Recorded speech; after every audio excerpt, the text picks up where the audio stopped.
What's something sociably acceptable for one gender but not the other? Visible toes at a formal event? This is probably the most unique answer here, bravo. Going to the toilet together. If guys do it, they're sniffing coke. I would say women using the men's restroom if the women's is full. I used the women's restroom recently because I was very close to shitting my pants and the men's was occupied. The most popular one is, one can have their shirt off, one cannot.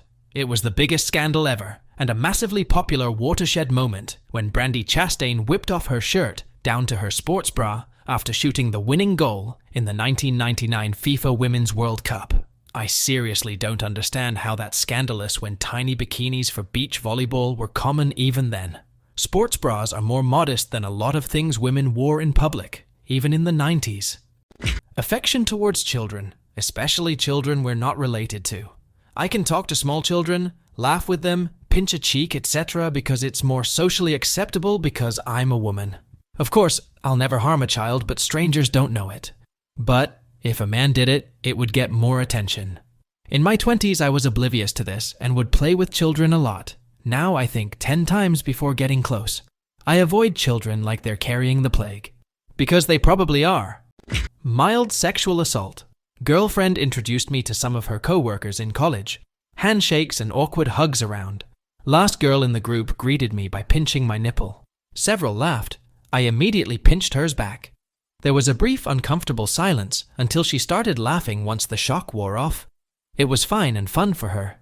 It was not fine for me until she approved. My best friend's wife did this to me frequently. I hated it, as I'm self-conscious of my man boobs.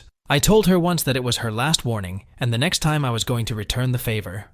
She didn't believe me. A few weeks went by. She grabbed my nipple, so I grabbed hers as well and twisted with the same vigor she gave to my nipples. She sat there open-mouthed in astonishment. My best friend, her husband, said to her in a tone similar to fuck around and found out. He warned you not to touch him, and you did it anyways. You deserved it.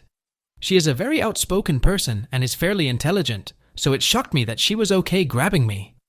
I later asked her if she thought it would be okay if I did the same thing she did to me and initiated the unwanted grabbing.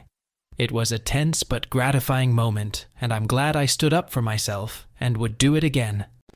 Being bald by choice. Wigs, hair extensions too while we're at it. As a bald man, I would love to rock different toupee hairstyles, but you're a joke if you do. Meanwhile, I have female co-workers who wear a different wig every week, and no one bats an eye. A girl dancing with another girl. A guy dancing with another guy, however, is another thing entirely. Unless you're in a gay bar. You clearly haven't been to many festivals here in Spain. Dancing with your friends is a totally accepted thing. As a former bartender, being grabby. Everyone says men are overly forward. Drunk middle-aged women are the worst. I've had women grab my junk in front of God and country, and everyone laughs it off. If I did that, I'd be in the hospital or prison.